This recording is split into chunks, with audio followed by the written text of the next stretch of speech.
출애굽기 2장 11절에서 25절 말씀입니다. 한 절씩 교독하도록 하겠습니다. 모세가 장성한 후에 한 번은 자기 형제들에게 나가서 그들이 고되게 노동하는 것을 보더니 어떤 애굽 사람이 한 히브리 사람 곧 자기 형제를 치는 것을 본지라.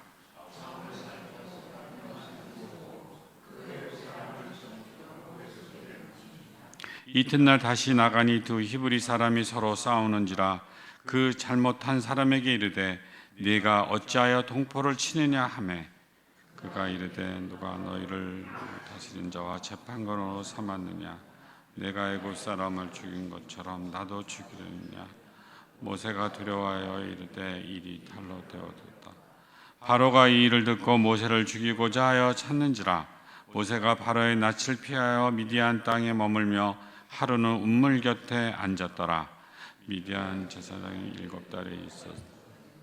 그들이 와서 기름 위에 채우고 그들의 아버지 양떼에게 먹이려 하는데 목자들이 와서 그들을 쫓는지라. 모세가 일어나 그들을 도와 그 양떼에게 먹이니라.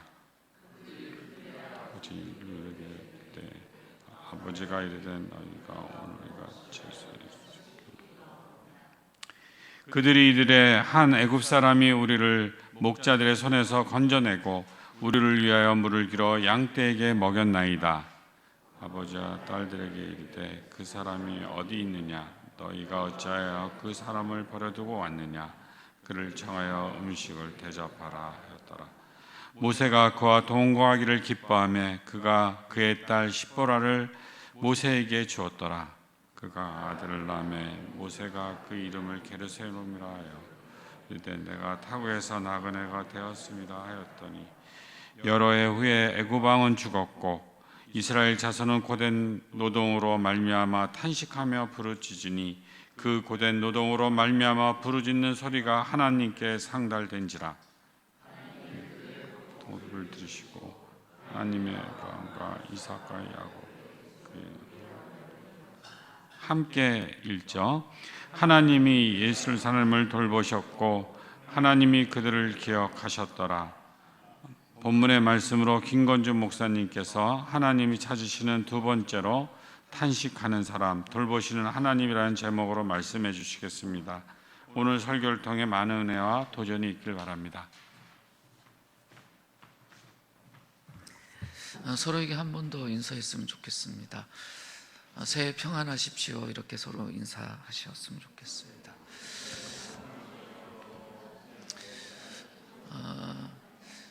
주님이 우리를 만날 때마다 늘 샬롬이라고 인사하셨는데 그 평안이 우리에게 정말 있었으면 좋겠습니다. 한국 사람들 서로 안녕이라고 이야기하잖아요. 그 말이 가볍지 않아요, 그죠? 근데 정말 우리가 안녕했으면 좋겠습니다. 그래서 기도하는 자리에서도 그렇고 서로 교제하는 자리에서도 서로의 안녕을 축복하고 또 그걸 함께 이루어갈 수 있었으면 좋겠습니다. 요즘 우리 한국 사회만큼 안녕이란 이 말이 얼마나 중요한가 우리가 매일 느낍니다. 해외에서 바라보는 눈은 안에서 바라보는 눈하고 다른가 봐요. 자꾸 연락이 와요. 괜찮냐? 괜찮다 이야기를 해도 정말 괜찮냐? 자꾸 물어요.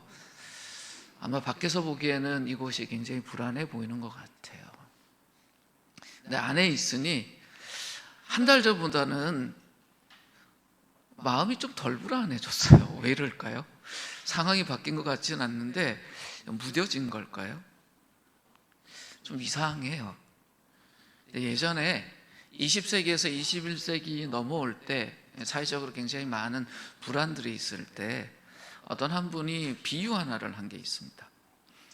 우리 자신이 개구리라고 한번 생각해 보세요. 우리는 절대 개구리가 아니니까 개구리라는 상상을 해도 개구리가 되지 않으니까 괜찮습니다. 우리가 개구리라고 한번 생각해 보세요.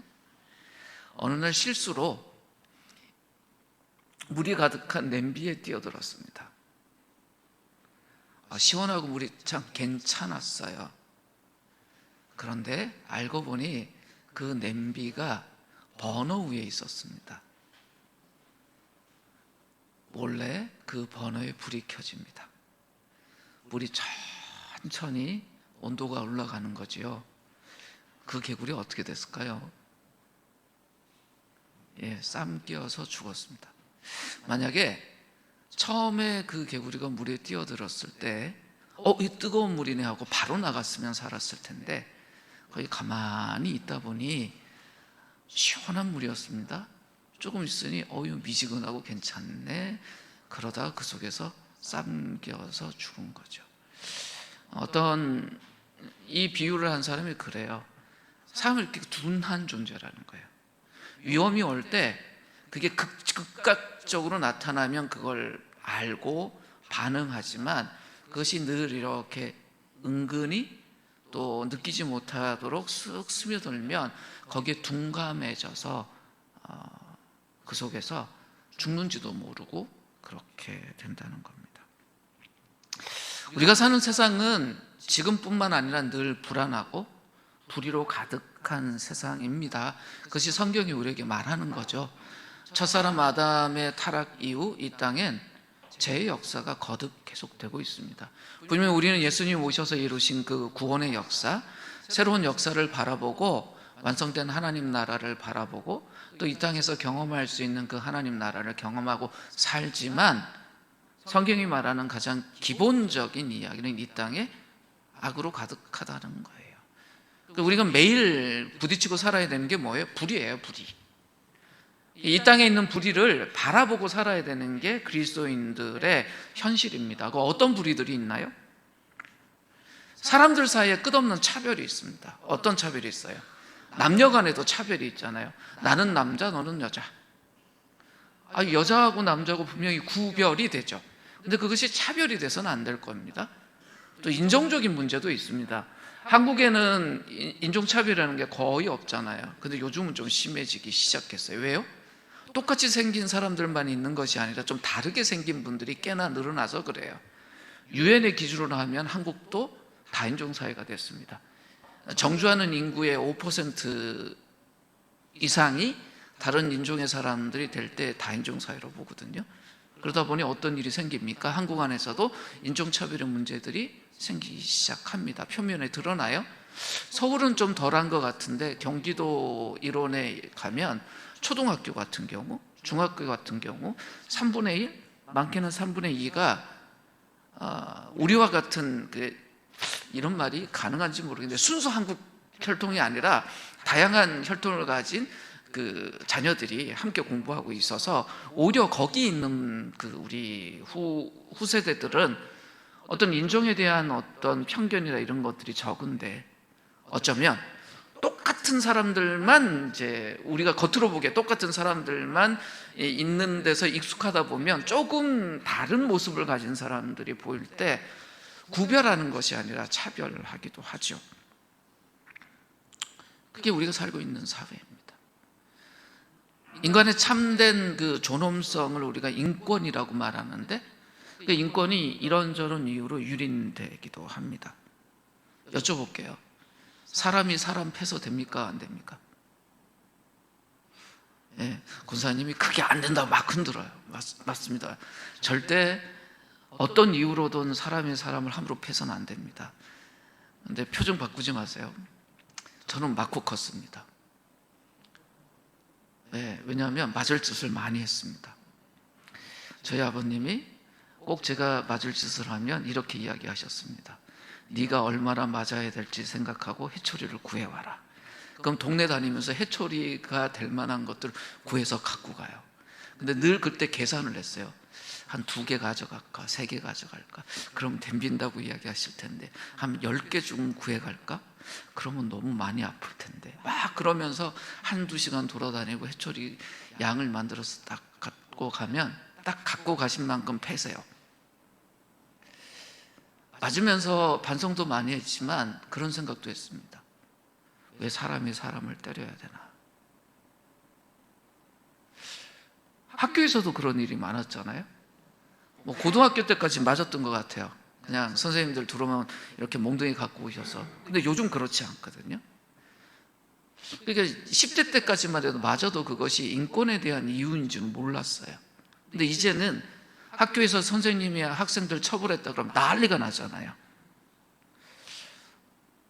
그러니까 인권에 대한 감수성도 많이 달라졌고 여러 면에서 발전한 것 같기는 하지만 근데 여전히 인권에 대한 문제가 사회 안에 있습니다.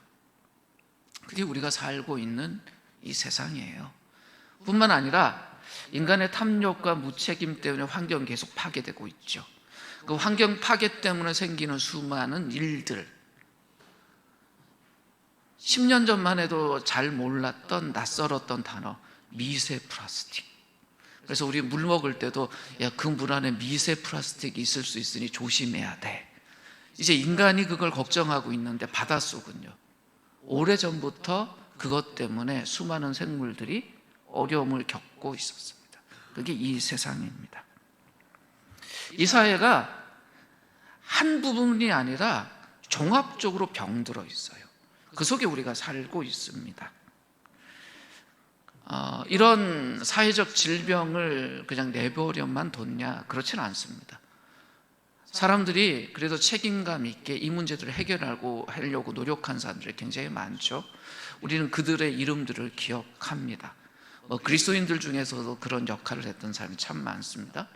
얼마 전에 미국은 그분 중에 한 분을 기리면서 이렇게 연휴를 길게 가지기도 했다고 하더라고요. 그분의 이름이 마틴 루터 킹입니다. 그런 분들의 노력, 그런 것들이 인류사 안에 곳곳에 남아 있지요. 그런 노력을 통해서 인류의 역사는 조금씩 발전해 왔습니다. 오늘 본문의 주인공이 모세인데요. 근데 오늘 본문 속에 보면 이 모세가 이집트라는 대제국 안에서 살고 있고, 모세가 만난 그 이집트의 사회도 여러 가지 사회적 질병들이 있었고, 그것 때문에 사람들이 굉장히 힘들게 살고 있었다라는 것이 오늘 본문의 배경입니다. 모세는 히브리 사람이었습니다. 그러니까 인종이 달랐죠. 히브리 사람이라면 모세는 그 대제국 이집트 안에서 노예로 살아야 했습니다. 노예가 어떤 분들이에요? 자기 권리가 없는 분들이에요. 아침에 일어나고 저녁에 잠자고 중간에 밥 먹고 하는 모든 것들이 기본적인 권리일 텐데, 그걸 자기의 어떤 스케줄을 가지고 자기가 결정할 수 없는 존재가 노예예요. 일어나 그럼 일어나야 되고, 일해 하면 일해야 되고, 잠시 밥 먹어 하면 밥 먹고, 밥 먹는 내용도 결정할 수 없는 사람이에요. 요즘 비건 이런 분들 계시잖아요. 그래서 고기 안 드시고 이렇게 채소 중심으로 드시는 분이 있는데, 그냥 상상을 해보자고요. 노예 중에 비건이 있었다. 근데 그날 나온 건 고기밖에 없다. 그럼 어떻게 해야 됩니까? 선택의 여지가 없어요. 그게 노예의 삶이에요. 근데 모세는 운이 좋았습니다. 분명히 히브리 사람이었는데, 히브리 사람으로 태어났는데, 태어나서 얼마 되지 않아서 이 이집트 궁정에 입양이 돼서 그 안에서 성장을 했어요. 그러니까 얼마나 운이 좋은 사람입니까? 특권을 누리고 살았습니다.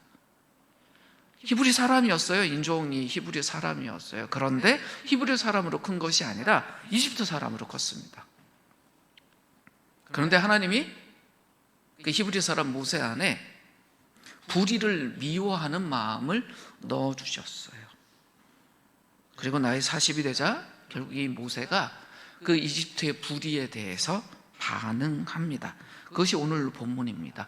11절, 12절 말씀을 세번역 성경 버전으로 같이 한번 읽어볼까요?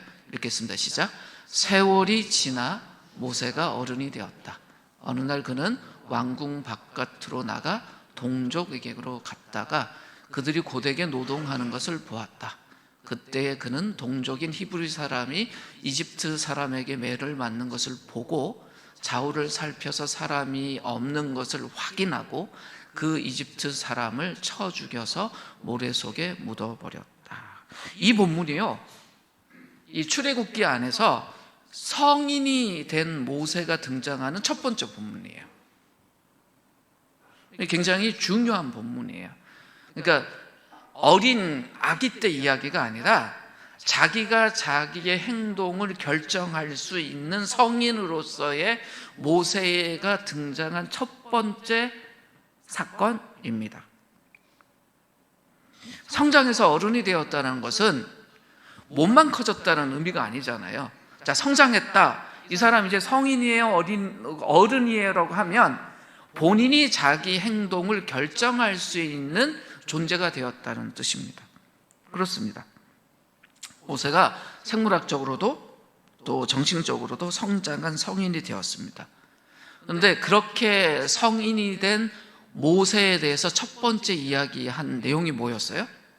본인이 왕궁 밖으로 나가서 자기 동족들을 보러 갔다라고 이야기를 해요. 출애굽기에 나오는 모세의 첫 번째 성인으로서의 모습이 뭐냐면, 자기가 그 대제국 이집트에서 왕족으로 살고 있었지만 성인이 되자 자기 결정권을 갖고 구체적으로 한 첫 번째 기록된 행동이 뭐예요? 힘들어하고 고생하고 있던 동족들에게 간 거예요. 근데 오늘 본문에 보면 중요한 단어 하나가 3번 반복됩니다. 다시 한번 본문을 띄워주시겠어요? 한글 성경에는 저 단어가 달리 표현되어 있지만 히브리 원래 성경엔 하나의 단어입니다. 3번 보았다라는 단어가 반복되고 있어요. 첫 번째 뭘 보았다고 하죠? 히브리 자신들의 동족들이 고되게 노동하는 것을 보았다고 해요. 동족들 찾아가서 봅니다. 그런데 그 히브리 사람들이 노예로서 힘들게 사는 것을 보았습니다. 두 번째 보았다라는 건 뭘 보았다라고 되어 있죠? 그때에 한 사람이, 누가요? 히브리 사람이 이집트 사람에게 매를 맞고 있는 것을 보았대요. 그런데 이집트 사람이라고만 소개되고 있죠. 이 본문을 쉽게 우리가 오해해서는 안 되는 것이, 이 이집트 사람은 히브리 사람을 때릴 수 있는 권한이 없는 사람이었습니다. 무슨 이야기냐면, 노예들도 노예 노동을 관리하는 노동 감독관이 있었어요. 그러면 그들에게는 노예를 다스릴 권한이 있으니 노예가 제대로 노동하지 않을 때는 칠 수 있었습니다. 그런데 이 이집트 사람은 그 권한이 있는 노동관리관이 아니었어요. 그러면 이 이집트 사람이 히브리 사람을 치는 것은 옳은 일인가요? 옳지 않은 일인가요? 권한도 없는 일이에요. 옳지 않은 일이에요. 그러니까 이 이집트 사람이 히브리 사람을 친 것은 그거 자체로서 불의한 일이었어요. 첫 번째 모세가 본 것은 자기 동족들이 노예로서 고생하고 있는 것을 보았고, 두 번째 본 것은 그 일 속에 또 하나의 특별한 사건, 이집트 사람이 히브리 사람을 아무런 고난도 없이 치는 불의한 것을 보았습니다. 그런데 우리가 참 이해하기 어려운 세 번째 보았다라는 내용이 있는데, 좌우를 살펴서 사람이 없는 것을 보았다라고 하잖아요. 평소에 이 문장을 어떻게 해석하셨습니까? 참 많이 오해되는 문장이에요. 이런 거예요. 모세가 자기 동족이 이집트 사람에게 매맞고 있으니 이 문제를 해결하기 위해서 주위에 사람이 있나 없나 보고 없으니 이집트 사람 잡아다가 패 죽여버렸다. 그러니까 뭐예요? 자기의 그 행동을 숨기고 싶어서 그 자기의 행동을 볼 사람이 있는지 주변을 살폈다라고 생각하고 오해할 수 있는 본문입니다. 근데 아닙니다. 그렇게 보면 큰일 납니다. 왜냐하면 성경에서요, 주위를 살폈는데 사람이 있는지 살폈는데 사람이 없었다라는 문장이 이곳을 제외하면 딱 이사야서 59장에 한 번만 나타나요. 그러니까 이 문장이 쉽게 사용하는 문장이 아니에요. 그러니까 이 모세의 이 행동을 이해하려면 이사야서 59장 15절에서 16절 말씀의 맥락 속에서 이해해야 돼요. 한번 같이 한번 읽어볼까요? 자, 읽겠습니다. 시작. 성실이 사라지니 악에서 떠난 자가 오히려 약탈을 당합니다. 주님께서 이것을 보셨다. 공평이 없는 것을 보시고 슬퍼하셨다.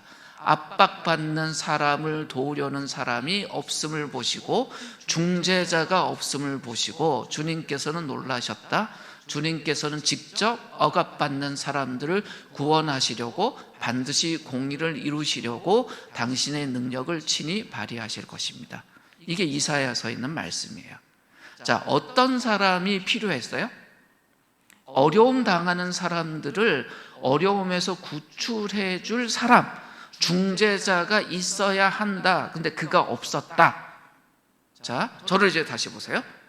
그럼 모세가 지금 이집트 사람이 히브리 사람을 치고 있는 걸 보고 나서 주변을 살폈다라는 건 누굴 찾은 걸까요?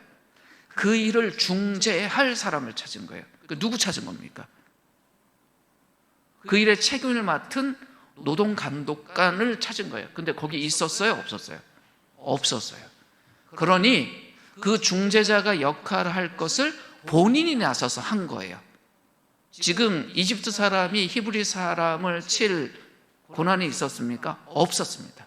그 불의한 일을 해결하기 위해서 모세가 뛰어든 거예요.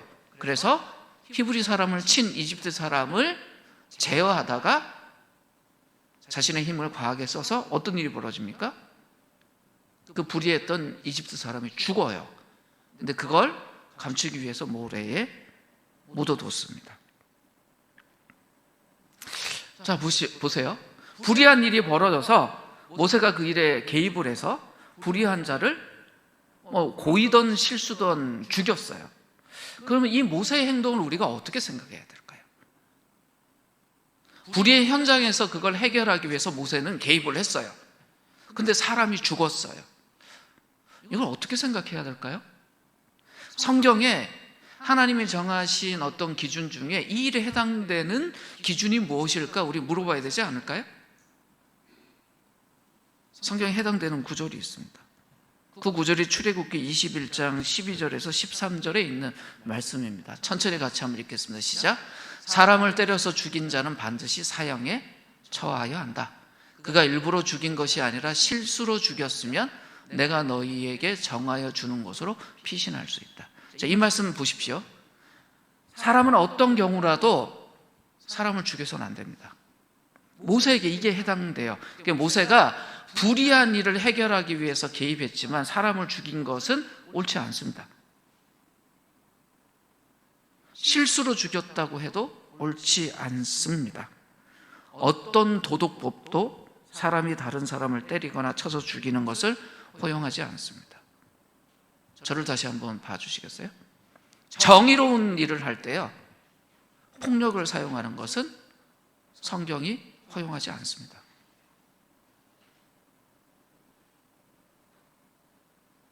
이건 흔들릴 수 없는 기준입니다. 요즘 사회가 하도 흔들리다 보니까 흔들려서는 안 되는 기준마저 흔들어 버리는 사람들이 있더라고요. 그럼 다 무너집니다. 성경도 모세의 이 행동에 대해서는 잘못됐다고 이야기를 합니다. 이 본문은 분명하게 모세가 억압받고 학대받는 사람들을 위해서 나설 용기가 있음을 드러내는 본문이에요. 이게 모세 괜찮은 사람이라고 이야기를 해요. 하지만 어떻게 됩니까? 행동에 있어서 문제가 있었다는 걸 동시에 이야기를 합니다. 모세가 자기 이익을 위해서 이 행동을 했나요? 아니에요. 결코 자기 자신을 위해서 한 행동이 아니에요. 어려움을 당하고 있는 자기 형제들, 동족들의 어려움을 보고 나니 이건 안 되겠구나 해서 일어난 거니까 굉장히 의분에 의한 거고 좋은 것이었습니다. 그들이 고되게 노동하는 걸 보고 이건 아니다라고 일어난 거예요. 그런데 보세요. 모세 이 행동에 대해서 그들의 동족이었던 히브리 사람들의 반응이 어땠는지 한번 살펴보려고 해요. 이어지는 13절, 14절에 있는 사건 하나가 기록됩니다. 저희들 천천히 같이 읽겠습니다. 시작. 이튿날 그가, 누구죠? 그가? 모세예요. 자, 읽습니다. 그가 다시 나가서 보니 히브리 사람 둘이 서로 싸우고 있었다. 그래서 그는 잘못된 사람에게 말하였다. 당신은 왜 동족을 때리오? 그러자 그 사람은 대들었다. 누가 당신을 우리의 지도자와 재판관으로 세웠단 말이오. 당신이 이집트 사람을 죽이더니 이제는 나도 죽일 작정이요. 모세는 일이 탄로난 것을 알고 두려워하였다. 어제 일어난 사건이 뭐였죠?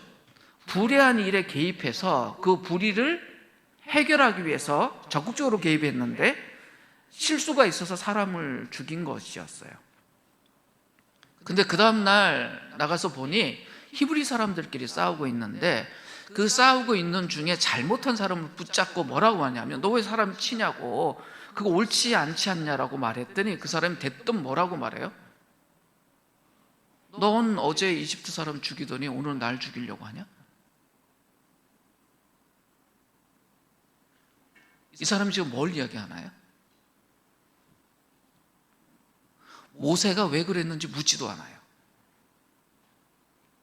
불의한 일에 일어선 사람이라고 생각하지 않고 폭력으로 사람을 죽인 사람이라고 지금 반응을 해요.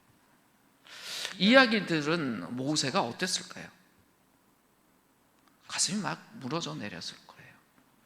난 사람을 죽이기 위해서 그 행동을 한 것이 아닌데 오해도 받고, 그리고 나는 지금 이집트 왕자고 그 일을 했을 때 자기의 이익도 없지만 정말 동족을 위해서 그 일을 했는데 이 불의한 일을 멈추기 위해서 한 건데 이렇게 됐네. 동족들이 모세의 행동을 인정했습니까? 인정하지 않았습니다. 그럼 우리 이렇게 이야기할 수 있어요. 이 무식한 히브리 사람들, 노예로 그 수백 년 살다 보니 어떤 감각도 없이 왜 있다고야 이렇게 할 수 있는데 그런가요? 그렇지 않습니다. 가장 단순한 사람들 눈에 모세의 행동이 좋아 보이지 않았어요. 그래서 모세가 지금 모욕의 대상이 되어 있는 거예요. 당신이 그 폭력을 한 사람 아니냐. 근데 노예들이 맨날 인생 속에서 당하고 있던 게 뭐예요? 국가폭력이에요. 이집트라는 대제국의 노예로 살면서 이분들이 맨날 당하던 게 뭐냐면 폭력이었어요. 일어나고 싶은 시간에 못 일어나요. 자고 싶은 시간에 못 자요. 먹고 싶은 거 못 먹어요. 쉬고 싶은 시간에 못 쉬어요. 늘 폭력에 시달리던 그분들이 그 어려움 속에서 모세가 구출해 줬지만 그것을 구출 여기지 못하고 똑같이 뭐처럼 보는 거예요? 폭력을 행사한 것처럼 보는 거예요. 모세 입장에서 보면 너무 가슴 아팠을 거예요. 나 그 이집트하고 달라요 라고 막 이야기하고 싶었을 텐데 그 히브리 사람들이 보기엔 별다르지 않게 보였던 겁니다. 자기 형제들, 자기 동족들에게 자기가 이렇게 배척당하고 있으니 모세의 마음이 얼마나 힘들었을까요? 근데 동시에 이 일이 탄로났다. 이것이 감춰져 있는 이야기일 줄 알았더니 탄로났다. 탄로났습니다. 그러니까 이 이집트 제국의 가장 큰 권력을 가진 바로가 이 살인자 이 모세에 대해서 체포령을 내립니다. 이제 이집트 땅에 있을 수 있나요? 없어요. 그래서 피신합니다. 그런데 이 출애굽기 오늘 본문의 사건들은요 굉장히 빨리 전개가 돼요. 지금 어디로 도망갔죠? 미디안 광야로 도망갑니다. 근데 그 미디안 광야로 피신하자마자 새로운 사건 하나 벌어지는 것을 오늘 본문이 기록하고 있습니다. 그것이 15절 17절 말씀인데요 굉장히 유심히 저희들이 봐야 됩니다. 같이 읽겠습니다. 시작. 바로가 이 일을 듣고 모세를 죽이고자 하여 찾는지라 모세가 바로의 낯을 피하여 미디안 땅에 머물며 하루는 우물 곁에 앉았더라.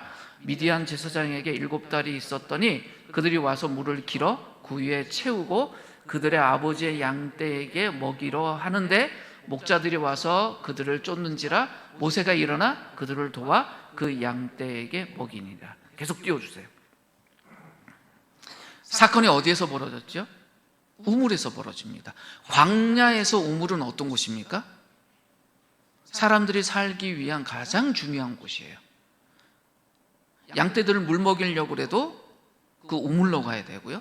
사람들이 마신 물을 기르려고 해도 그 우물로 가야 돼요. 굉장히 중요한 거예요. 광야에서는 우물이 없으면 생명을 유지할 수 없는 가장 중요한 장소입니다. 근데 그곳에서 사건이 벌어져요. 근데 어떤 사건이요? 미디안 제사장에게 7딸이 있었다라고 말해요. 이 말의 의미가 뭘까요?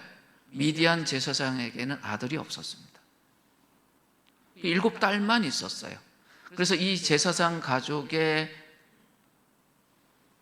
양들을 돌보고 물 먹이는 일을 할 수 있는 이들이 누구밖에 없어요?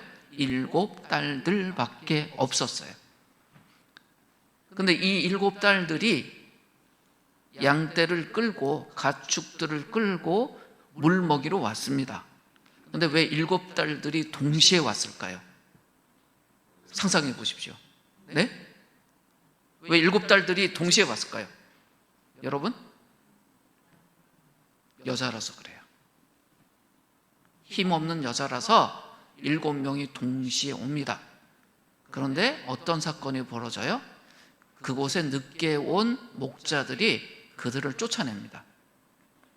힘 있는 남자들이 그곳의 제사장의 딸들인데도, 제사장이면 얼마나 중요한 위치에 있어요? 근데 힘없는 여자들이 끌고 온 그 가축들을 몰아내고 자신들의 가축에게 물 먼저 먹이겠다고 몰아내요. 옳습니까? 옳지 않죠. 온 순서대로 물 먹여야 될 거 아니에요. 그런데 7명의 여자들이 목자들이 이길 수 있어요? 없어요. 진다고요. 근데 그걸 모세가 봤습니다. 그래서 모세가 그 힘없는 그분들을 도와주었다. 이것이 이 사건이에요. 근데 이 사건이 어디에서 벌어졌죠? 미디안 광야에서 벌어졌어요. 그러면 모세하고 연결했을 때 이 미디안 사람들의 일은 모세와 인종적으로, 민족적으로 관계된 일입니까? 아니에요. 남의 나라 이야기예요. 자기가 이집트에서 지금 큰 사건이 있어서 미디안으로 도망갔어요. 근데 그곳에서 벌어진 일이에요. 아니, 저 같으면 가만히 있을 것 같아요. 자기는 거기 아무런 연관도 없잖아요. 그런데 그 사건에 모세가 어때요? 뛰어들어요. 모세가 왜 이 사건에 뛰어들었을까요? 이 사건을 통해서 우리가 모세에게 뭘 볼 수 있을까요? 모세는요, 불의를 보면 참지 못하는 사람이었어요. 그런 면에서 하나님 닮은 사람이었어요. 그런데 그 불의한 일을 막기 위해서 뛰어들다 보면 어떤 일도 생길 수 있어요? 본인이 다칠 수도 있어요. 근데 뛰어들어요. 자기 동족의 일도 아니에요. 모세는 내 동족이니까 돕기 위해서 뛰어들고 내 동족이 아니니까 뛰어들고 이런 사람이 아니라 불의한 일이 있으면 그것에 개입해서 그 불의가 진행되지 못하도록 막는 그런 정의로운 사람이었어요. 문제를 해결했습니다. 그랬더니 어떤 일이 벌어지냐면, 자기 동족들을 위해서 일했을 때는 오히려 동족들로부터 배척당했잖아요. 그런데 이 동족도 아니고 이 나그네 삶을 사는 중에 이 한 일에 대해서는 굉장히 긍정적인 반응이 나옵니다. 20절 말씀 한번 띄워주시겠습니까? 한번 같이 읽죠. 시작. 아버지가 딸들에게 이르되 그 사람 어디에 있느냐? 너희가 어찌하여 그 사람을 버려두고 왔느냐? 그를 청하여 음식을 대접하라 하였더라. 무슨 말입니까?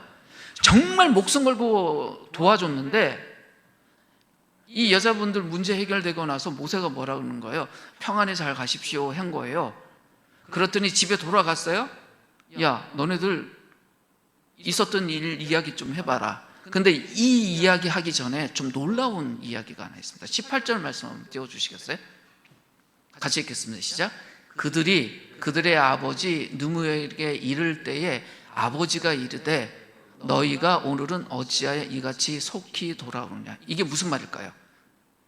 너희가 오늘은 어찌하여 이같이 속히 돌아오느냐? 이 말이 오늘 본문의 가장 중요한 이야기예요. 이 말의 의미가 뭘까요? 평소에는 가축들 물먹이러 가면 이 시간에 못 왔다는 거예요. 근데 이분들이 늦게 갔을까요? 아니요, 일찍 갔어요. 근데 매번 어떤 일이 벌어져요? 가축 물먹이려 하면 힘 있는 사람들이 밀어내고 그게 한참 늦은 시간에 물먹여서 가축도 되고 돌아갔어요. 근데 이날은 어땠습니까? 일찍 오니 제사장이 딸들 보고 뭐라고, 야, 오늘 어떻게 일찍 이렇게 왔어? 그랬더니 있던 히스토리를 다 이야기했었어요. 스토리를. 그랬더니 반응이 뭐냐면 20절 다시 한번 띄워주세요. 그 사람 어디 있냐? 왜 그 사람 버려두고 왔냐? 청에서 음식 대접해라. 미디안 제사장 입장에서 모세는요, 낯선 사람이에요. 행색을 보아하니 미디안 지역 사람도 아니에요. 근데 함부로 집에 들일 수 있을까요? 없어요. 근데 미디안 제사장이 왜 이럴 수 있었을까요? 미디안 제사장 눈에 지금 딸들의 이야기만 들었잖아요. 근데 모세가 어떤 사람으로 미디안 제사장에게 인식됐을까요? 정의로운 사람이에요. 자기 목숨 내놓고 연약한 사람을 도운 정의로운 사람이에요. 근데 게다가 대가도 요구하지 않은. 그러니까 미디안 제사장이 무슨 생각을 했을까요? 이 사람이라면 우리가 가벼이 해서는 안 되겠다. 대접해야 되겠다. 그렇게 생각을 한 겁니다. 근데 제사장의 반응 중에 이런 말이 있었잖아요. 오른 어찌해서 이렇게 일찍 왔냐. 보세요. 정의가 제대로 작동하지 않는 사회에서는요, 비정상적인 게 정상처럼 인식돼요. 목자들이 우물가에 가서 애들 물 먹이려고 하면 온 순서대로 먹이는 것이 정상적인 거잖아요. 그럼 아침에 일찍 갔으면 일찍 돌아오는 게 정상이고, 늦게 먹이러 갔으면 늦게 돌아오는 게 정상인데, 이 미디안 제사장이 그 지역의 지도자였지만 자기 딸들이 이 목축하면서 간 이 양들은 제일 늦게 돌아올 수밖에 없다. 그것이 옳지 않은데도 그럴 수밖에 없다고 생각하고 산 거예요. 이게 이 세상의 슬픔이에요. 그것은 정상적인 것이 아니에요. 고쳐져야 될 부분이에요. 그런데 아무도 그걸 고치지 못했어요. 누가 그걸 일시적이라도 고쳤나요? 모세라는 정의로운 사람이 그것을 행했을 때 그것이 특별하게 보였던 것입니다. 그래서 이 낯선 나그네를 미디안 제사장은 환대하기로 했습니다. 중요하게 여기기로 했습니다. 21절, 22절 말씀 한번 같이 읽겠습니다. 시작. 모세가 그와 동거하기를 기뻐하매 그가 그의 딸 시보라를 모세에게 주었더니 그가 아들을 낳음에 모세가 그의 이름을 게르솜이라 하여 이르되 내가 타국에서 나그네가 되었음이라 하였더라. 참 희한한 본문입니다. 모세는 지금 타국에 와 있는 나그네예요. 그런데 이 제사장, 이 미디안의 제사장 느무엘의 가족과 함께 동거하는 걸 기뻐했대요. 무슨 말일까요? 그들과 가족을 이루는 것에 대해서 실제적으로 기쁨이 있었다는 겁니다. 그랬더니 느무엘이 자기의 딸을 모세에게 주어서 결혼을 시켜요. 실제적으로. 쉬운 일일까요? 쉬운 일이 아니었어요. 그런데 모세가 그래서 아들을 얻었는데 아들의 이름을 나는 타국에서 나그네가 되었다라는 의미의 이름을 지었다는 거예요. 참 희한하지 않습니까? 가족을 이루고 거기 이제 정주하게 됐는데 난 나그네요라는 이름을 지었다는 거예요. 우리 인생의 두 가지 면이 동시에 나옵니다. 가장 따뜻한 이야기이면서 모세가 뭐라고 하냐면 나는 나그네가 되었네요. 나 여기서 평생 이제 살 것 같은데 나그네예요. 모세의 마음 한켠에 뭐가 있어요? 자기가 태어난 고향인 이집트. 고생하고 있지만 자기의 그 수많은 동족들 생각하면서 그 동족들에게 돌아갈 수 없지만 이곳에서 내가 가족을 이루고 여기서 살게 됐는데 참 감사하고 좋은 일이지만 나그네가 되었네 라는 말을 합니다. 근데 한번 보십시오. 정의로웠던 사람 모세가 이 미디안에서 이룬 일이 차가운 이야기로 느껴지세요? 아니면 따뜻한 이야기로 느껴지세요? 좀 이상하지 않습니까? 이집트라는 나라에선 범죄자가 돼서 살 수 없어서 떠나고 낯선 땅에 가서 있는데 그곳에서 가족을 이루고 따뜻하게 삽니다. 성경 속에서 이 이야기에 우리가 전해준 게 있어요. 세상은요, 정의롭게 사는 것이 굉장히 차가운 것처럼 생각해요. 매정한 것처럼 생각해요. 세상은 그런 편견을 심어줘요. 그래서 정의로운 건 매정한 것, 정의로운 건 차가운 것, 정의라는 가치는 차가운 가치인 것처럼 생각하게 만들어요. 그러다 보니 교회 안에서도, 가장 정의로워야 되는 교회 안에서도 정의로운 일들을 진행하다 보면 어떤 말을 해요? 좋은 게 좋은데 은혜롭게 합시다 라는 말들을 쑥 하면서 마치 따뜻한 사랑하고 이 정의하고가 반대편에 있는 것처럼 생각하게 해서 사람들이 흐물떡해지게 만들어요. 근데 오늘 성경의 본문이 그렇습니까? 아니요.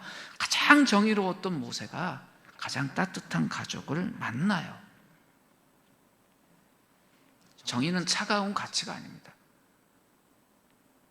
이 세상이 정말 따뜻한 곳이 되려면 정의가 반듯하게 서야 됩니다. 오늘 본문 속에서 우리는 봐야 됩니다.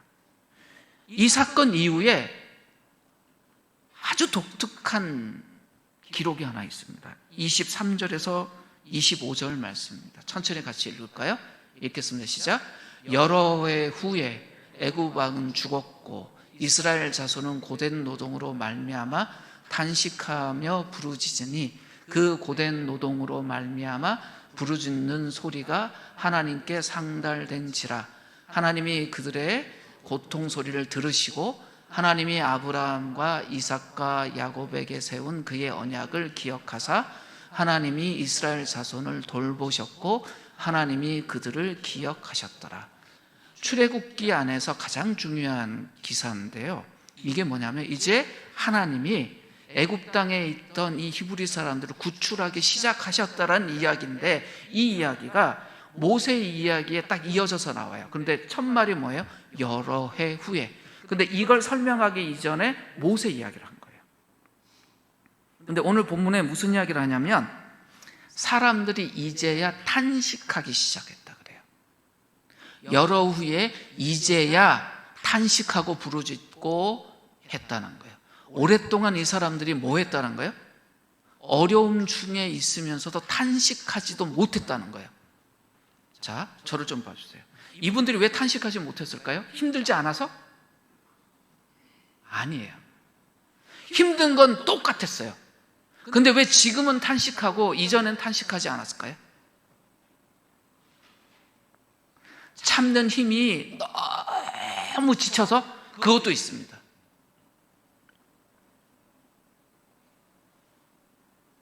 근데 사회적으로 어떤 문제에 대해서 탄식한다는 것은 그 탄식 자체가 저항한다는 의미예요. 지금 잘못된 일이 있는데 그것을 잘못이라고 인식하지 못하면 탄식하지 않아요. 그냥 체념해버려요. 근데 탄식한다는 이 의미가 뭐냐면 이거 뭔가 잘못된 거 아닌가요? 라는 거예요. 근데 할 수 있는 행동은 그거밖에 없어요. 이건 아니잖아요. 너무 힘들어요. 라고 말하는 것 자체가 그 잘못된 거에 대해서 저항한다는 의미예요. 지금 히브리 사람들이 뭐 하고 있다는 거예요? 이건 아닌데요 라고 너무 힘들어요. 근데 해결책이 자기 안에 없어요. 능력도 없어요. 그러니까 뭐밖에 할 수 없어요? 힘들어 죽겠다는 탄식밖에 못해요. 근데 그 탄식을 하나님이 보고 들으셨다는 거예요. 이 땅에 어떤 사람들이 필요해요? 이건 아니잖아요 라고 탄식하는 사람이 필요하다는 거예요. 할 수 있는 건 뭐밖에 없어요? 탄식밖에 없어요.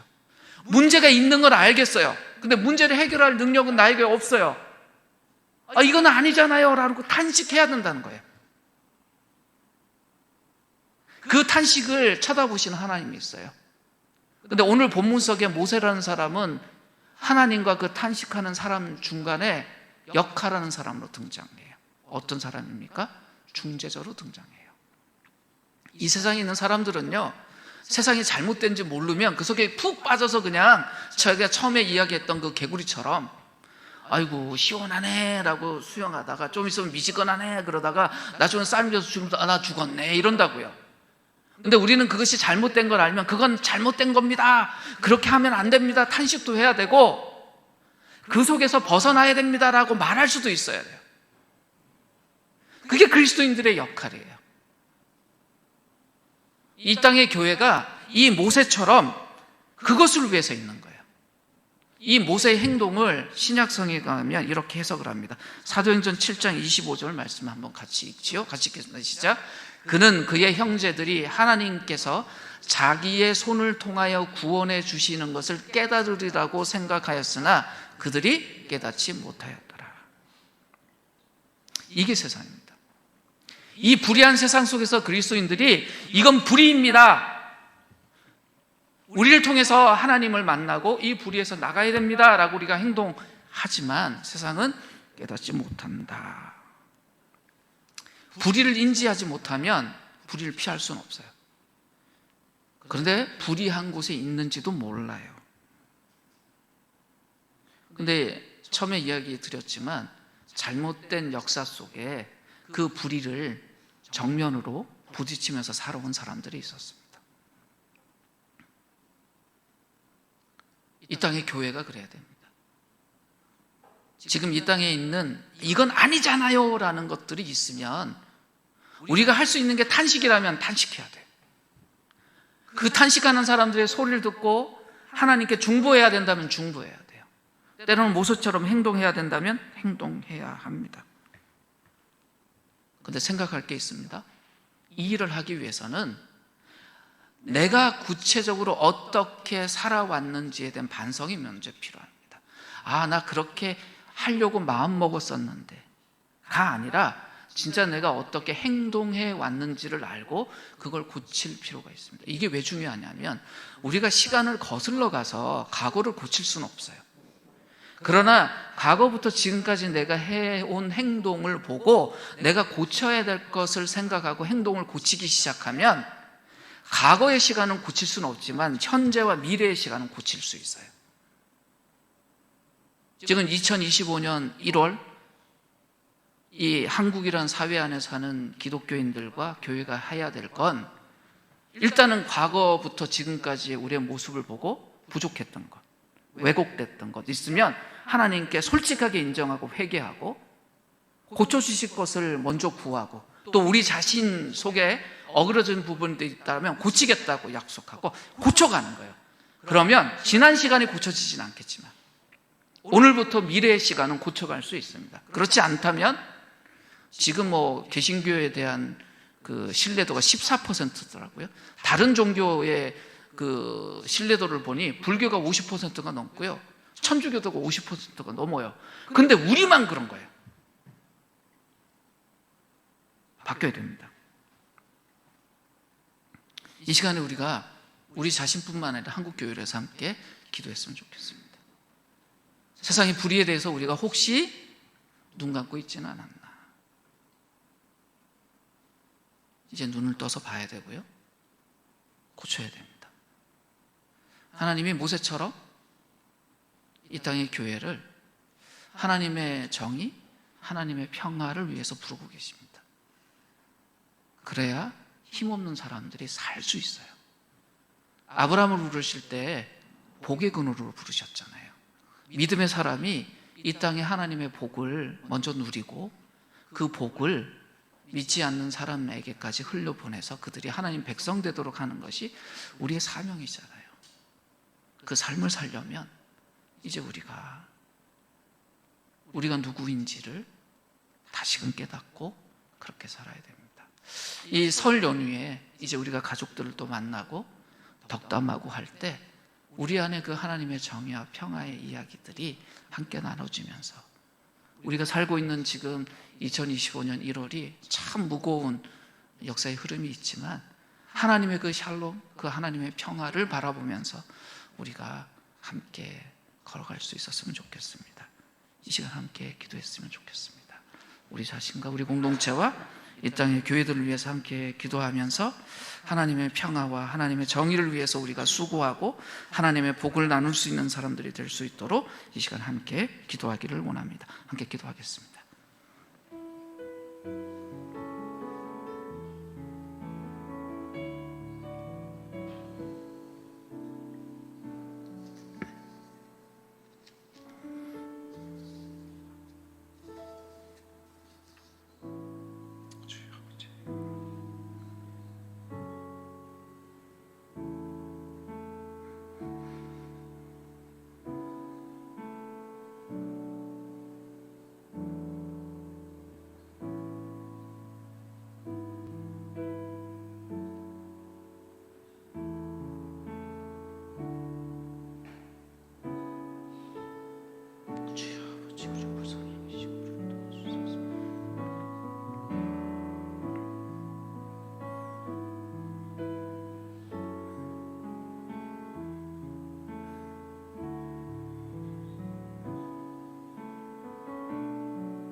하나님, 하나님의 평화가, 하나님의 정의가,